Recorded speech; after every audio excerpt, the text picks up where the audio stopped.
Hola, este es el primer video correspondiente a la presentación de razonamiento aproximado y lógica difusa.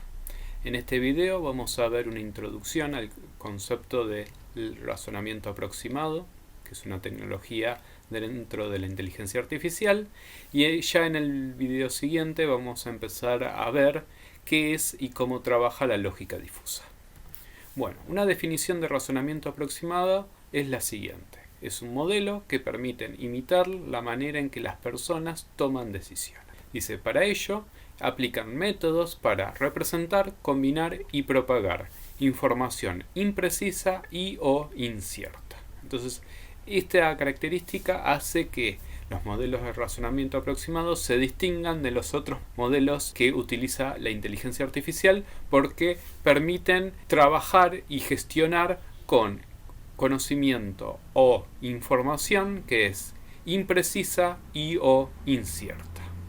De esta manera puede asistir a la toma de decisiones realizando inferencias que tienen asociado un grado de certeza. Para entender entonces cómo funciona este razonamiento aproximado y sus modelos, vamos a ver qué significa información incierta. Entonces vamos a hablar sobre la incertidumbre. La incertidumbre nos dice que es la falta de seguridad, de confianza o de certeza sobre algo, especialmente cuando crea inquietud. También se puede ver como un estado de duda en el que predomina el límite de la confianza o la creencia en la verdad de un determinado conocimiento. Esta imperfección en el conocimiento sobre el estado de los procesos de la naturaleza. Entonces, la incertidumbre tiene que ver con información de la cual no estamos totalmente seguros de que sea así, que tome tal valor. Entonces, algunos ejemplos de incertidumbres podrían ser los juegos de azar, como la ruleta, juego de cartas, donde nosotros no sabemos en la ruleta qué número va a salir, o en el juego de cartas no sabemos qué cartas vamos a recibir y qué cartas va a recibir nuestro contrincante. También aplicaría a situaciones como la bolsa. Y un ejemplo más cotidiano podría ser la situación donde yo voy por una vereda y sé que hay algunas baldosas flojas, entonces yo tengo que adivinar cuál es la baldosa floja para no pisarla. Bien, por otro lado tenemos la imprecisión. La imprecisión nos dice que es una vaguedad o desconocimiento del valor concreto de una variable. También se puede ver como una cualidad generalmente asociada a la incertidumbre, aunque puede ser independiente. También se puede ver como la falta de precisión o exactitud. Aunque esta última definición no es del todo correcta porque ahora vamos a ver que la precisión y la exactitud pueden ser cosas distintas. Porque, como podemos ver en estos diagramas, yo puedo tener algo que sea preciso y exacto, pero también puedo tener algo preciso e inexacto, o impreciso y exacto, y también impreciso e inexacto. Bueno, pero ¿qué es la imprecisión? Un ejemplo que podemos dar es el caso del vaso.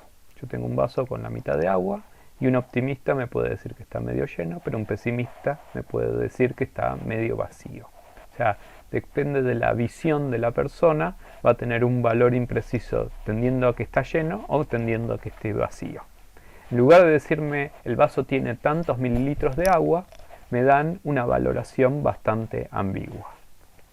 Esto también lo podemos ver con otro ejemplo, donde alguien que ve caer agua, está lloviendo, nos dice, está lloviendo poco, está lloviendo muy finito, está lloviendo un montón, está lloviendo bastante. Todo esto son descripciones utilizando valores imprecisos, donde no le doy una valoración concreta a la cantidad de agua que está cayendo, sino que una representación más subjetiva de el agua que cae. Si la persona me dijera está lloviendo tantos mililitros de agua por segundo, ahí sí tendría una información totalmente precisa. Otro ejemplo de esto, donde se puede aparecer una imprecisión, es describiendo un objeto. Entonces, si yo quiero describir una vaca, un toro, podría decir que es un animal con 4 patas y tiene cuernos, o directamente es un animal con cuernos. Entonces ahí también tenemos una descripción bastante imprecisa porque estamos obviando mucho detalle de elementos que conforman a una vaca y la distinguen de otros animales que también tienen 4 patas y cuernos.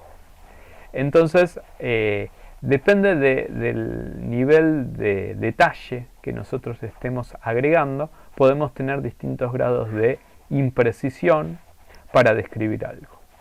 Otro tipo de situación, otro tipo de ejemplo es cuando utilizamos no el nombre preciso para referirnos a un objeto. Eso suele pasar cuando vamos a la ferretería y le pedimos el coso, el cosito, el cómo se llama o la cosa esa. Entonces, cuando nosotros no sabemos cómo denominar correctamente algún elemento que precisamos, utilizamos esos términos bastante ambiguos, bastante imprecisos y que el pobre ferretero tiene que adivinar para darnos lo que nosotros necesitamos. Bien, acá hay un último ejemplo donde una maestra fue bastante imprecisa con la tarea que deberían hacer los chicos. Les dijo: el miércoles vendrán los alumnos disfrazados de casa como quieran. Ese día en el colegio haremos un desfile y tomarán chocolate con bizcochos. Entonces todos los padres disfrazaron a sus hijos de edificios, porque pensaron que tenían que estar disfrazados de casa. Y no entendieron que tenían que venir disfrazados desde la casa, lo cual es bastante distinto. Entonces esa imprecisión en la frase generó que los pobres chicos se disfrazaran todos de edificios. Bueno, ¿cuáles son las fuentes de esta imprecisión y esta incertidumbre? Bueno, por un lado se dan por las características que tiene el mundo real, que tiene cierta aleatoriedad asociada, es muy compleja, no podemos conocer todo lo que sucede y hay muchas excepciones. A su vez, la información suele ser incorrecta, errónea, contradictoria, que se tienen que gestionar. Y el lenguaje natural, castellano, inglés, chino, lo que sea, también tiene deficiencias que le da cierta ambigüedad a lo que nosotros estamos diciendo. Por eso se dice que vos sabes lo que quisiste decir, pero no sabés lo que el otro entendió. Hay veces que para eso tenemos que utilizar otros ejemplos, otros términos, para que la otra persona entienda lo que nosotros queremos decir. Entonces, muchas veces el ser humano es impreciso e incierto por su naturaleza y la naturaleza del mundo. Y cuando nosotros queremos implementar un sistema inteligente que maneje esa información, se nos vuelve un poquito más complicado, porque no tenemos datos de los cuales estamos totalmente seguros, ni datos de los cuales no podemos definir cuánto miden exactamente. Por ejemplo, nosotros podemos tener este texto, que podría ser el texto de un libro de inteligencia artificial, donde hay muchos ejemplos de imprecisión e incertidumbre. Ahí cuando habla de a veces, de varias, son demasiados, otras veces, son todos ejemplos de incertidumbre e imprecisión. El muy obvias, el casi catastrófico que está al final, son ejemplos también de términos que tienen cierta incertidumbre o vaguedad al momento de referirlos. Entonces, en un conjunto de datos, en un texto, yo puedo tener datos inciertos o imprecisos. Pero también esa imprecisión, esa incertidumbre puede estar asociada a los conocimientos. Supongamos que estas son reglas que yo quiero utilizar para construir la base de conocimiento de un sistema basado en conocimiento o un sistema experto tradicional. Y tengo que manejar entonces cierta imprecisión y cierta incertidumbre. Miren, la primera regla dice: si el paciente evidencia totalmente el síntoma 1, ahí no hay problema, y parcialmente el síntoma 2, ahí ya tenemos un problema, porque ¿qué significa parcialmente el síntoma 2? Tenemos que definir, ¿no? Dice, entonces creo que el diagnóstico podría ser. Bueno, ahí el creo que podría ser es una incertidumbre, claramente, que nosotros no sabemos cómo manejarla, porque ¿es ese diagnóstico o no es ese diagnóstico? ¿Cuánta confianza tiene de que sea el diagnóstico de uno y de que no sea el diagnóstico de uno? ¿Qué otro diagnóstico podría ser? Bueno, entonces son todas cuestiones que hay que definir antes de poder construir nuestro sistema inteligente. Por otro lado, la segunda regla dice, si el paciente tiene el síntoma 1 y el síntoma 2, no hay dudas, dice, entonces el diagnóstico en la mayoría de los casos es de 1, pero en otros casos es posible que sea de 2. Entonces ahí de vuelta, ¿qué es mayoría? ¿Qué es otros casos? cómo valorar eso, cómo manejarlo dentro de nuestro sistema inteligente. Y esta cualidad de imprecisión e incertidumbre, fíjense que se puede dar también con valores numéricos. Eso lo vamos a ver en el tercer ejemplo. Dice, si el paciente evidencia el síntoma 1 en un 80% y el síntoma 2 en un 55%, bueno, ¿qué significa que tiene el síntoma 1 un 80%? Si el síntoma 1 es fiebre, ¿qué consideramos que tenga un 80% de fiebre? ¿Que tiene un 80% de 37 grados? ¿O que tuvo fiebre por un 80% del tiempo? Bueno, hay que definirlo.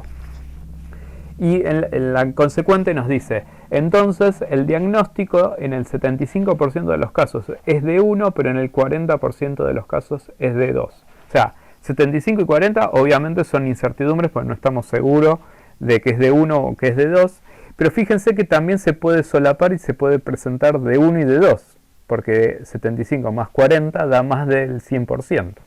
Entonces ahí también tenemos un problema de que tenemos que considerar 3 posibles situaciones de las cuales no estamos seguros cuáles se pueden dar y cómo distinguir una de la otra. Entonces, para poder trabajar con este tipo de reglas vamos a tener que usar alguno de los modelos de razonamiento aproximado.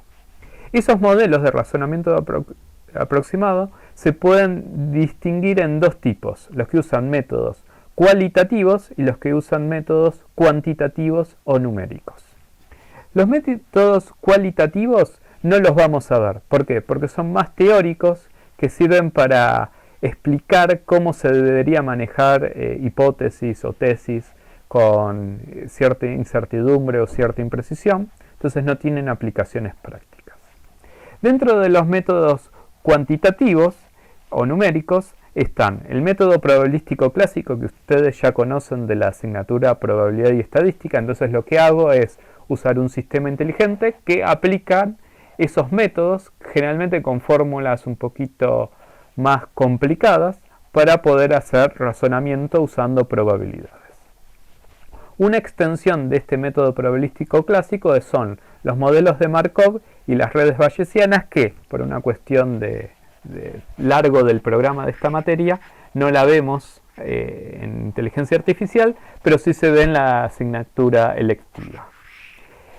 Por otro lado tenemos el modelo de factores de certezas, que eso es un modelo que se planteó en el año 1975 y que permitió construir un sistema inteligente para diagnosticar un tipo de enfermedad. El sistema inteligente se llamaba MySyn. Pero ¿qué pasa?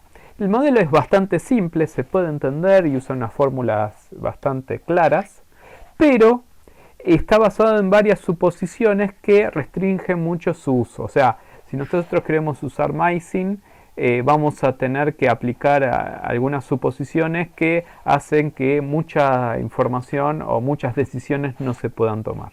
Por eso se dejó de lado y el único ejemplo donde se pudo aplicar con éxito fue MySyn.